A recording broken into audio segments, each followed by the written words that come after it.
Hey Canucks fans, it looks like newcomer Elias Lindholm will be skating alongside Elias Pettersson. At least that's how the Canucks practice today. First practice back after the All-Star week, after the Canucks bye week, which corresponded with the All-Star week. So they traveled to North Carolina to prepare for the Carolina Hurricanes.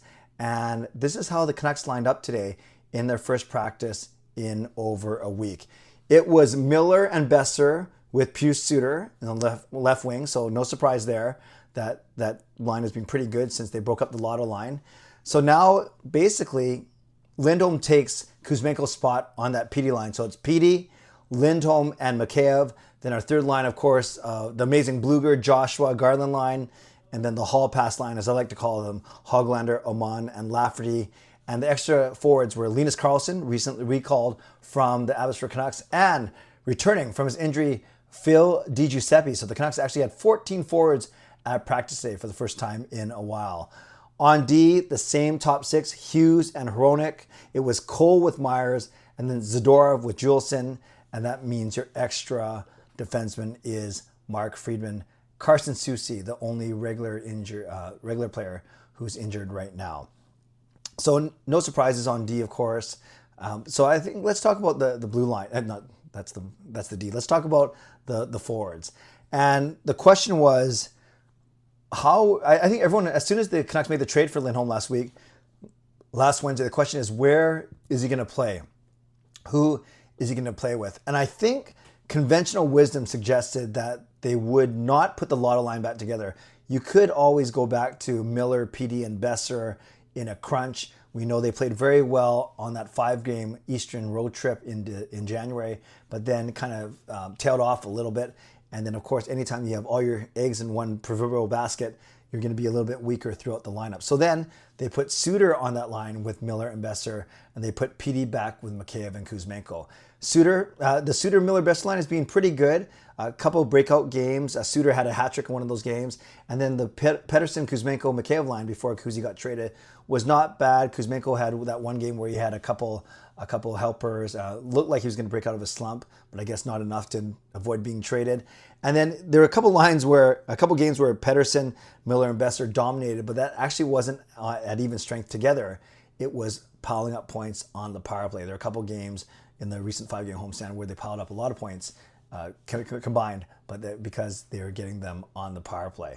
So if we thought that it wasn't going to be a Lotto line, because if you do the Lotto line and you keep the other two lines the same, that only left you with Lindholm between Suter and Mikheyev.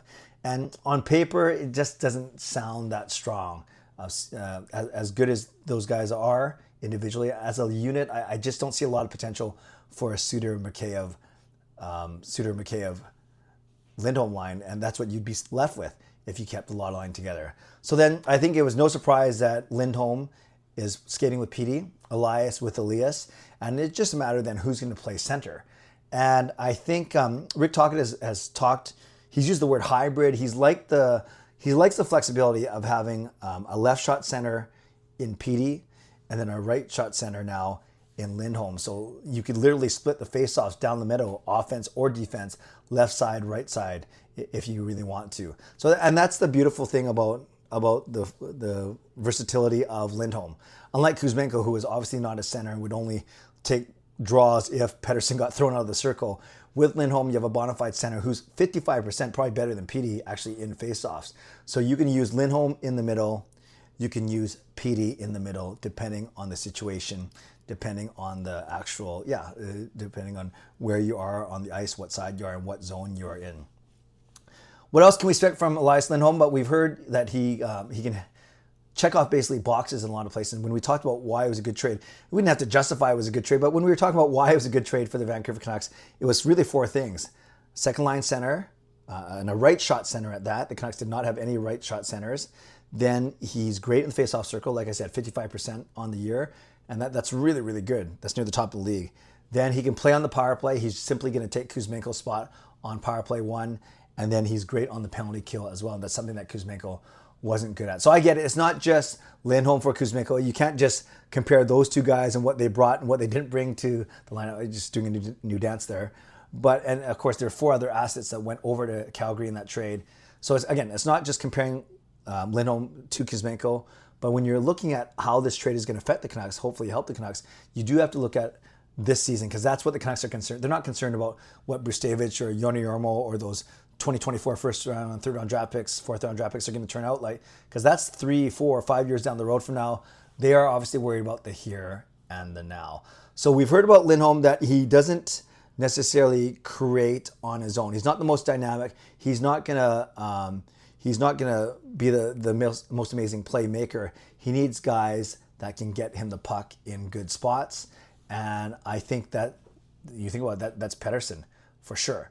That's Pettersson, and Pettersson is so creative. He's so crafty with the puck that I'm really, really excited to see what Lindholm and Pettersson can do together. And that's not to say that Lindholm cannot create. That's not to say that he's devoid of offensive talent. No, not at all. He's a 42 goal scorer in the past. He's had seasons of 30 goals. He's really off that pace this year, but that's because of a poor Calgary team.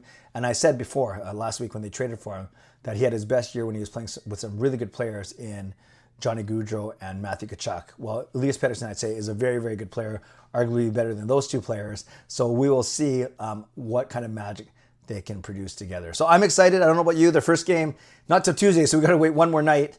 So tonight, then Toronto, and then they finally kick off a really tough road trip that starts in Carolina on Tuesday and then Boston on Thursday. As for me and my show, right now for you members, that's all levels, legends, Hall of Fame and franchise members. I have a post up on my community tab looking for questions for Ask Me Anything. Members Ask Me Anything. I do those every single week now. Just another little small perk, another little small way to say thank you to all of you who are members. And then tonight, I'll be live here on YouTube at 11 p.m. We'll wrap up the All-Star weekend, the festivities. We'll talk about these line combos a little bit more, talk about what we can expect from the Canucks and their road trip, their 5-game road trip through the eastern United States. That starts a different part of the eastern United States, starting off on Tuesday in Carolina. So Canucks fans, let me know what you think about Lindholm playing with Petey. No surprise to you? Do you care who plays at center? Does it make a big difference to you? And more importantly, what do you expect from Elias Lindholm in the Canucks lineup? We're going to get to see it on Tuesday night. I'm so excited to see what Lindholm looks like in that brand new number 23 jersey that I'll be wearing for the Vancouver Canucks. And then, like I said, members, leave me a message on my community tab for my vlog that I'll record tonight before I go to bed. And then, of course, everyone, join me tonight at 11 p.m. for my weekly live stream. Shout out to my sponsors, Vancity Experts Real Estate, Perform and Transform, Personal Training, Weight Loss. Thank you, legendary Lucas Gates, legendary Carol Bovelander, legendary Andrew Chang, and Hall of Fame and franchise members for your support. And thanks to all of you for watching, liking, and subscribing. On your way out, do those things. Subscribe, like the video. You can leave a donation. You can become a member. You can upgrade your membership. And definitely leave a comment. Your thoughts on Elias Lindholm playing alongside Elias Pettersson. Can't wait to see what they can do together. Stay safe, stay healthy. Take care of yourselves and take care of each other. See you tonight at 11 p.m. God bless, and go Canucks go.